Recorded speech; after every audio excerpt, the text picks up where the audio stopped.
오늘은 주보에 있는 것처럼 그리스도의 오늘 풍성한 삶, 자아의 광야를 끝내고 그리스도의 풍성한 삶으로라는 제목을 가지고 말씀을 드리려고 합니다. 주님의 은혜의 보좌 앞으로 나온 우리가 정말 하나님께서 얼마나 기뻐하실까 그런 생각을 해봅니다. 오늘 우리는 이스라엘 백성들이 가나안 땅을 눈앞에 두고 마주했던 거대한 장벽, 요단강 도하의 사건을 통해 우리 영적 주소를 진단하고 하나님께서 약속하신 더 풍성한 삶의 비밀을 오늘 나누고자 합니다. 우리는 구약성경의 출애굽 여정을 보면서 종종 오해할 때가 있습니다. 애굽은 세상이고 광야는 이 세상이 겪는 고난이며 가나안 땅은 우리가 죽어서 가는 천국이라고 그렇게들 생각합니다. 그러나 수많은 찬송가 가사에도 그렇게 생각하는 이유는 수많은 찬송 가사에도 요단강 건너가 만나이라고 요단강을 육신의 죽음으로 표현하고 있기 때문에 그렇습니다. 그러나 여러분 여호수아의 영적 진리를 깊이 들여다보면요 가나안은 죽어서 가는 천국이 아니라는 것을 알게 됩니다. 왜 그렇습니까? 이스라엘이 요단강을 건너 들어간 가나안 땅에는 여전히 싸움의 한 7족속이 거기 있었고 치열한 영적 존재들이 기다리고 있었기 때문입니다. 죄와 눈물과 전쟁이 없는 저 천국을 가나안과 동일시할 수 없다는 것입니다.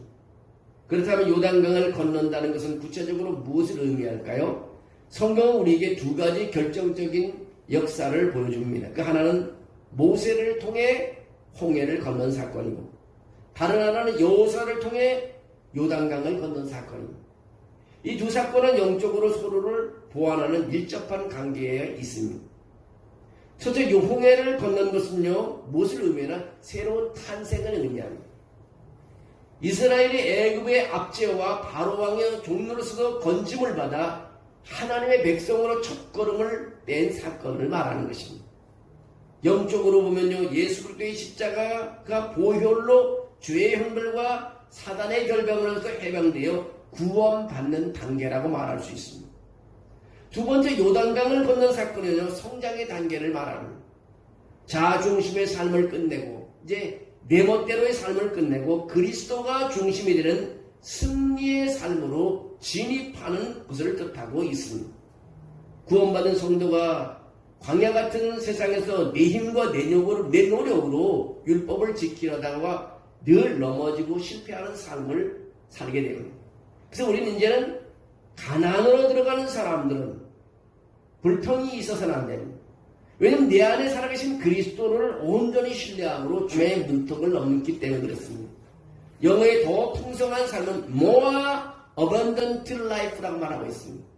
더 풍성한 삶을 누리게 된다는 것입니다. 오늘 밤 여러분은 이런 질문을 한번 받아야 합니다. 너희는 홍해만 건넌 채 여전히 광야에서 방황하며 영적 결핍 속에 살고 있느냐? 아니면 요단강을 건너 가나안의 신령한 축복을 누리고 있느냐? 이 두 가지 질문을 여러분 생각했으면 좋겠습니다. 오늘 말씀을 통해 우리 모두가 요단강을 믿음으로 건너가기를 주님의 이름으로 축원합니다. 광야의 삶과 가나안의 삶을 생각해 보려고 합니다.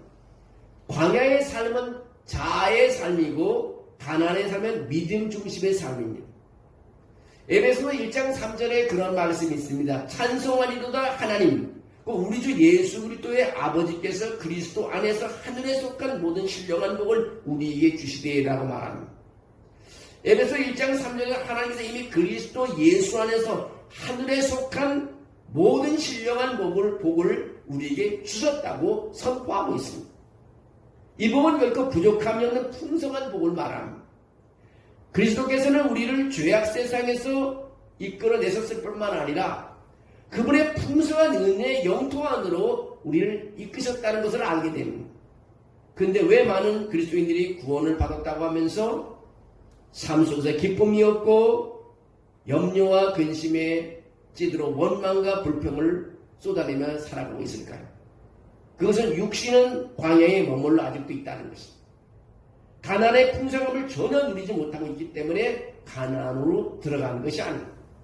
광야의 삶의 특징이 무엇이냐면요. 그것은 내 인간적인 노력으로 살아가는 삶이 광야의 삶입니다.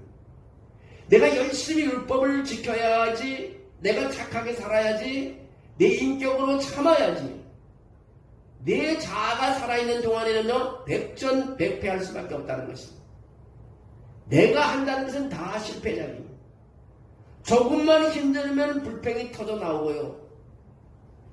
이웃을 시기하게 되고요. 탐욕에 눈이 멀게 됩니다. 그것이 이스라엘 백성들이 광야 40년 동안 보여준 모습입니다. 사실 영적인 관점에서 볼 때 홍해에서 가데스 바네아까지 거리가 얼마냐? 이 거리의 여정을 보면요, 2개월 정도만 올 수 있는 거리라고 합니다. 그들의 믿음이 없어서 근데 2개월밖에 안 걸리는, 약 70일이라고 그러는데 그들은 믿으면서 40년이라는 혹독한 방향의 그 세월을 보냈습니다. 약 70일에만 올 수 있는 홍해에서 가데스바네 골거리를 40년이 걸렸다는 겁니다. 우리 가나안의 삶이 뭐냐? 광야의 삶을 말씀드리는데, 가나안의 삶은 그리스도의 삶을 말하는 것입니다. 그리스도의 삶이 뭐냐? 내 힘을 빼고 내 안에 거하시는 그리스도의 능력과 순종을 바탕으로 살아가는 삶을 말합니다. 내 이기심과 정욕을 십자가에 못 박고 부활하신 예수님의 생명이 내 삶을 다스리도록 왕자를 드러내는 것입니다. 이것이 바로 정복과 승리와 안식이 있는 삶을 말하고 있습니다. 좀 더 이해하기 쉽게 설명을 해드리면요, 어느 마을에 두 정원사가 살고 있었습니다. 한 정원사는 매일 아침 수동 펌프로 지하수를 끌어올려 넓은 밭에 물을 주느라 허리가 끊어질 듯 고생을 합니다. 손발은 푸릇없고 하루라도 물을 주지 않으면 식물들이 시들어 버리길까봐 늘 불안과 염려 속에 물을 주며 살았습니다. 반면에 옆집 정원사는 아주 평온했습니다. 그는 마을 산꼭대기에 있는 거대한 저수지와 자기 정원을 연결하는 거대한 공급수로를 만들어 두었습니다. 그가 하는 일은 그저 아침에 일찍 일어나 수로에 밸브를 열어놓은 것뿐입니다. 그는 맑은 시내와 시원한 물이 밤낮 없이 정원으로 흘러들어가 꽃과 나무를 풍성하게 키우고 있습니다. 여러분은 신앙생활을 어떻게 하고 계십니까? 내 메마른 인격과 노력에 펌프질을 하느라 영적으로 탈진해 있습니까? 아니면 하늘의 무한한 저수지가 되시는 예수 그리스도의 공급수로에 연결되어 그분의 풍성함을 누리고 있습니다. 주님은 우리가 수동 펌프의 광야 생활을 끝내고 약속의 땅 가나안의 생수 속으로 들어가기를 원하고 계십니다. 많은 사람들이 수동 펌프로 세상을 살아갑니다. 광야 인생을 끝내지 못하고 살아갑니다.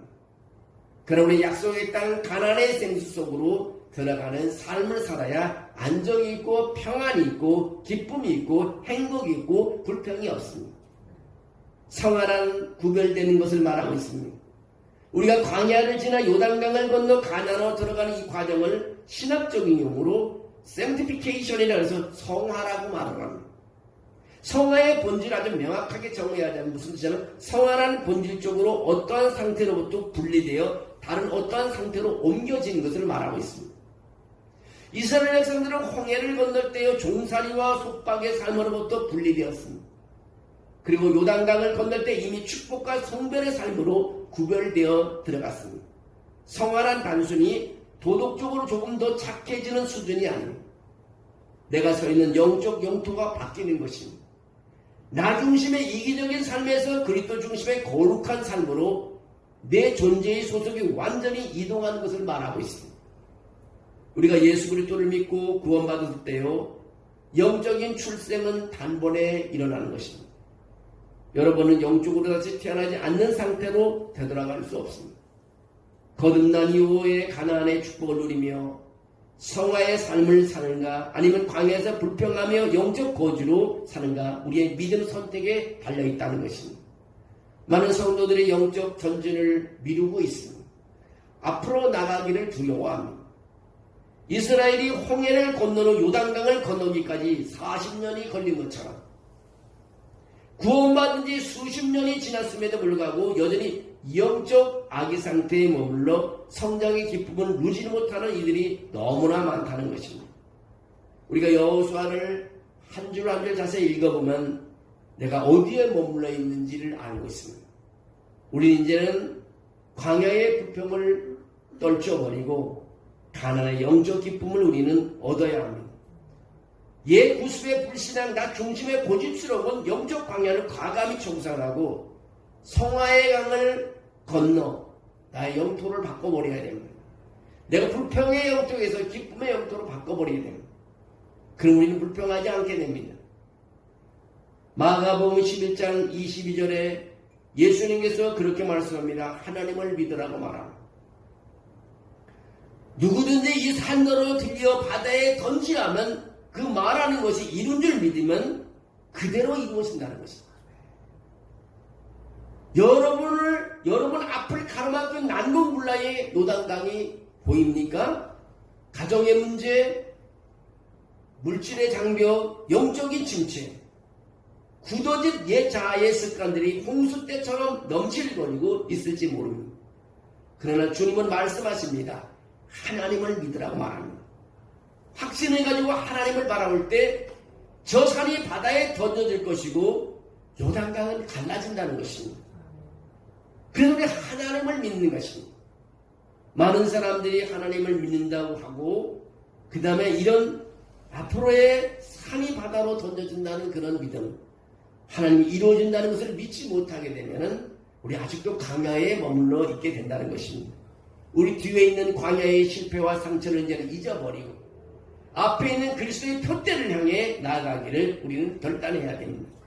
내 힘으로 율법을 지키려고 했던 교만을 이제 내려놓고 내 안에 사실은 예수 그리스도의 내 삶의 운전대를 완전히 바꿔드리는 겁니다. 모든 것이 이제 내가 운전해 가라 그래가 아닙니다. 모든 것이 내가 계산하고 내가 계획하라 그래 말입니다. 하나님께 맡기고 나아갈 때 우리는 더 기쁨이 있고 불평이 사라지게 됩니다. 이 시간 우리가 원망과 불평, 광야 인생을 끝내버려 달라고 우리는 기도해야 됩니다. 항상 우리 광야에 있게 되면요, 우리 불평이 있게 되고 원망이 있게 되고 시기가 있게 되는 거예요. 사랑과 함께 비교가 되게 되는 것입니다. 우리는 이 말씀을 보면서 이제는 우리는 영토가 바뀌는, 나의 영토가 바뀌는, 내가 거할 장소가 바뀌는, 이제는 우리가 광야에 머물러 있는 것이 아니라 가나안 땅에 머물고 있는 그런 삶으로 바뀌게 됩니다. 그것이 바로 성화되는 단계입니다. 한 장소에 한 장소 완전히 바뀌어지는 것입니다. 우리 그 바뀌어지는 삶 속에서 더 풍성한 생명의 삶을 누려가야 될 것입니다. 우리가 신앙생활을 오래 해도요, 항상 내 생각대로 하게 되면은 거기에 실망이 있고 좌절이 있고 괴로움이 있고 끊임없이 고민이 있습니다. 그러나 이제는 모든 것을 하나님께 맡기고 움직여낼 때 내 건강도 주님께 맡기고 나의 모든 생활도 주님께 맡기고 주님이 인도하는 대로 하나님을 믿고 나아갈 때 우리에게 놀라운 역사가 있을 줄로 믿습니다. 내 힘으로 몸부림치던 삶을 이제 요단강에 장사 지내버리고 이제 가나안 땅에 입성하는 겁니다.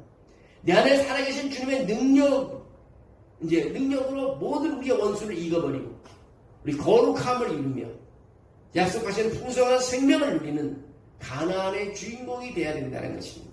그것이 바로 우리의 마지막에 일어날 우리의 삶이 되어야 되는 것입니다. 많은 사람들이 신앙생활을 하면서 천국에 점점점 가까이 가고 있습니다. 천국에 가까이 있는 사람이 아직도 내 생각대로 살고 짜증을 낸다면요, 우리 아직도 모릅니다. 아직도 40년을 돌고 돌아야 되는 것입니다. 70일이면 갈 수 있는 땅을 우리가 40년을 또 돌게 된다면 그동안에 우리는 더욱더 괴로움과 또 고통이 우리 옆에 끊임없이 매달려 있을 것입니다. 여러분, 오늘도 우리가 성화되는 단계가 우리는 바꿔줘야 되는 것입니다. 내가 과거에는 이 불평 땅에서 살았지만 이제는 하나님이 채워주는 풍성한 땅으로 바뀌어져야 된다는 것입니다. 그래서 우리는 마지막에 결론으로 하나님을 믿으라는 것입니다.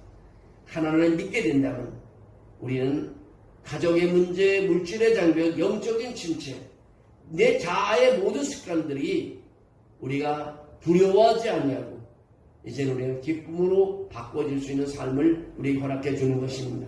그래서 우리는 무엇보다도 이제는 광야의 삶의 모든 삶을 내려놓고 이제 가나안의 삶, 쉽게 말해 그리스도의 삶으로 살아가야 된다는 것입니다. 그것이 바로 오늘 말씀을 주는 우리에게 주는 큰 교훈인 것입니다.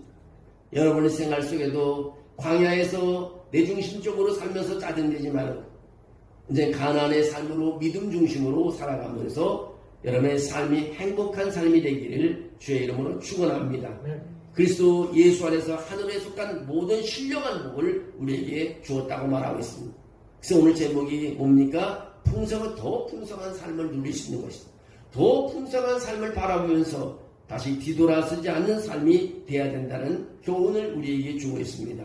이제 광야의 모든 삶을 끝내버리고 그리스도의 풍성한 삶 속으로 들어가 여러분 행복한 삶이 되기를 주의 이름으로 축원합니다. 살아계신 하나님 감사합니다. 오늘 우리에게 참으로 귀한 말씀을 주심을 감사합니다. 내가 지나온 모든 내 삶의 삶을 이제 하나님 끝내버리고 그리스도 안에서 살아가게 도와주시기 원합니다. 그리고 이제 가난의 삶을 살게 도와주시옵소서. 주님의 약속을 하나님 이어가는 삶이 되게 도와주시기 원합니다. 때때로 이 어두운 세상 가운데서는 힘들었지만 이제 내 삶이 바뀌어질 때 항상 기쁨이 있을 줄 믿습니다. 내 안에는 그리스도께서 주인 되어 주셔서 주인의 하나님의 인도함 따라 따라가게 도와주시기 원합니다. 모든 삶을 내려놓고 주님만 의지하는 삶이 되게 도와주시옵소서. 그런 삶을 통해서 날마다 간증하는 삶이 되게 도와주시옵소서. 그런 삶을 통해서 내 노력으로 하는 것보다도 하나님이 도와주시는 게 더 쉽고 더 기쁨이 있고 더 놀라운 수확을 거둔다는 것을 우리가 알게 도와줄 줄로 믿습니다. 주께서 오늘도 우리가 나와 예배하는 우리 머리 위에 성령을 부어주셔서 돌아갈 때는 기쁨이 넘치는 시간 되게 도와주시옵소서. 예수님의 이름으로 기도하옵나이다.